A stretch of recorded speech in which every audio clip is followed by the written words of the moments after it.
Hey, how's everybody doing? Welcome to the worst reviews ever. Today it's just me and Amazing up in here, and we're gonna review the movie Abigail. So before we start, how you doing? Good. How are you? I'm doing good, good. So all right, let me go. Yeah, man, your room looking all festive over there. I see you got the tree. I'm trying. I have more to do. Oh, okay, okay. Don't put too much up. But all right, let me go ahead and pull up the slides real quick. So let me go ahead. I'll jump into some of the background, and of course, we'll get to the rating and everything. But Abigail is a 2024 American horror comedy film directed by Matt Olpin and Tyler Gillett and written by Stephen Shields and Guy Busick. After a group of criminals kidnap the ballerina daughter of a powerful underworld figure, they retreat to an isolated mansion, unaware they're locked inside with no normal little girl. So, all right. The directors and producers of the movie, again, directed by Matt Olpin, Tyler Gillett, produced by William Shurak, James Vanderbilt, Paul Ninstein, Trip Vinson, and Chad Villella.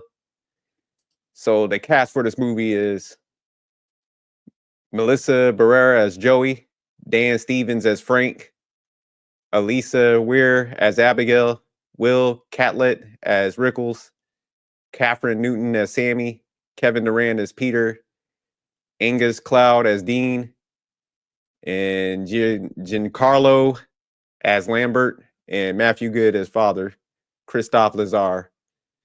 So, all right, next slide. The rating scale. All right, Amazing. What's your rating for this movie?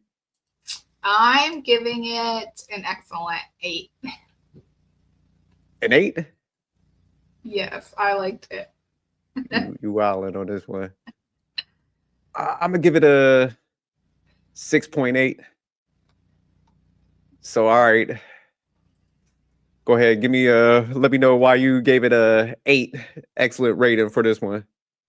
So I thought, first of all, I've not seen. I just had the plot twist. I haven't seen anything like it.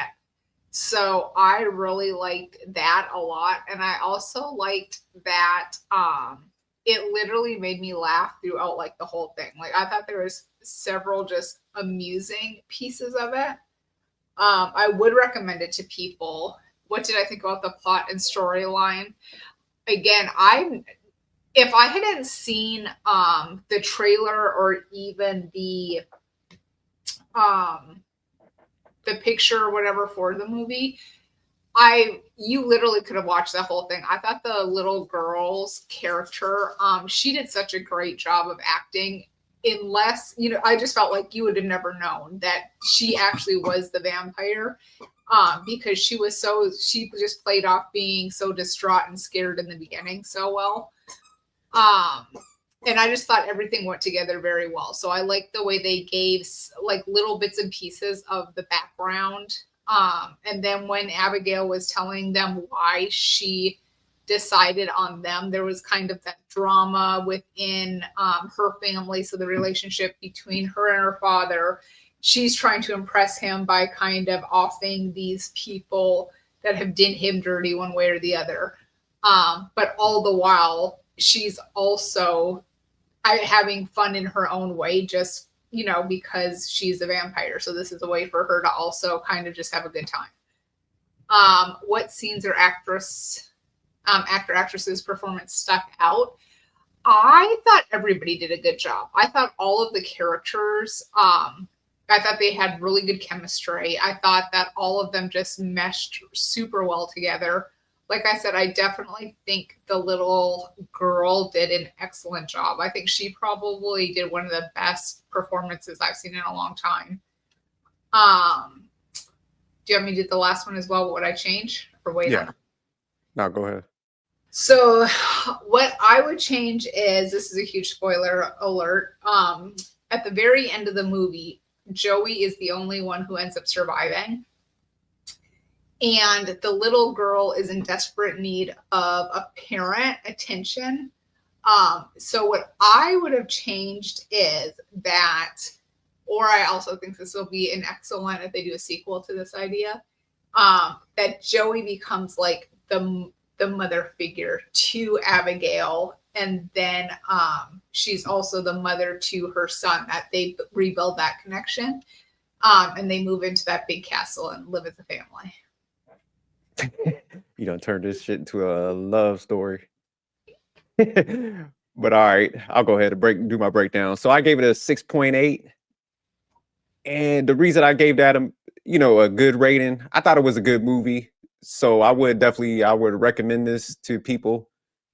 And for the storyline and plot, kind of like you, I thought they did a good job on the plot and storyline, because at first, it started off kind of like a criminal story where, it reminded me of that one old movie, Reservoir Dogs. Nobody knew each other's background and stuff, so everybody had to like come together. They were like trying to guess why they're there, and then all of a sudden, the storyline switched to a vampire story. So I thought that was pretty clever, because there's so many vampire stories now where they all kind of have a similar like storyline, but this one was like totally different.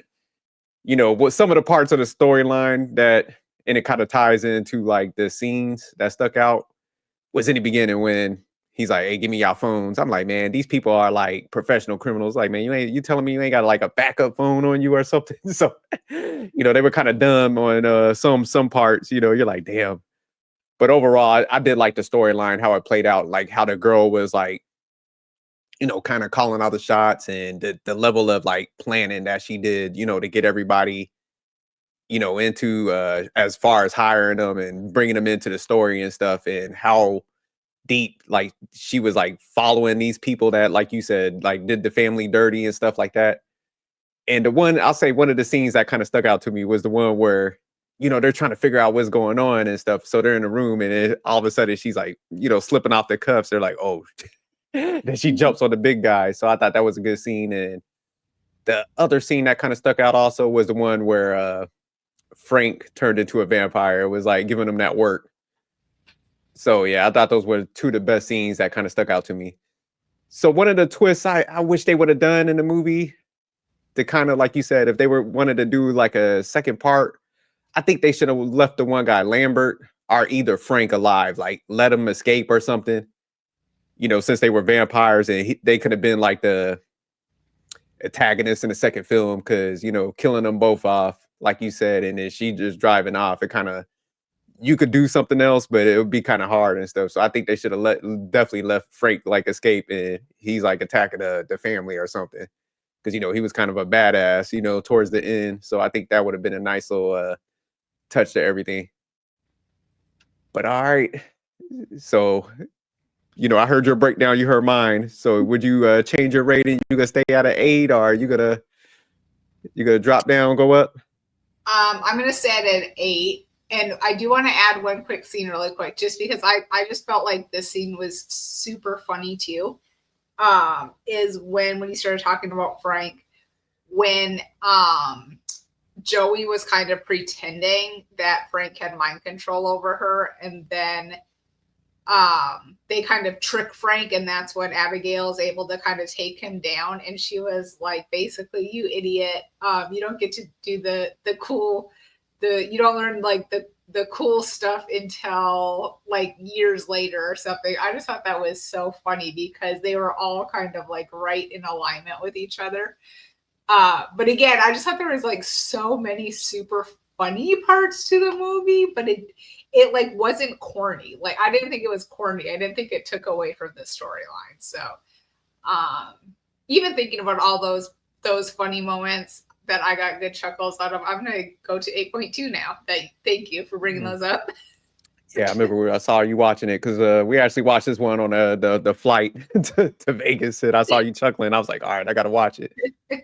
Yeah, for my rating, I'm gonna go up to a 7, because I like when you was breaking down like the girl's acting. Man, she did a fantastic job, because that's one like I'll say younger actress that I've seen have that maturity, and like leaving that confusion and stuff within the storyline and stuff. So I think she did do an excellent job, and I thought it was a good cast, because like even the guy Peter, I think he's a great actor too. They made him like real goofy in a movie, but he was pretty funny too. So yeah, a lot of funny and twist to it. So overall, I thought it was a pretty good movie and stuff like that. So, all right, we'll go ahead, close this one out. Y'all, thanks for tuning in. Keep watching the channel, and peace.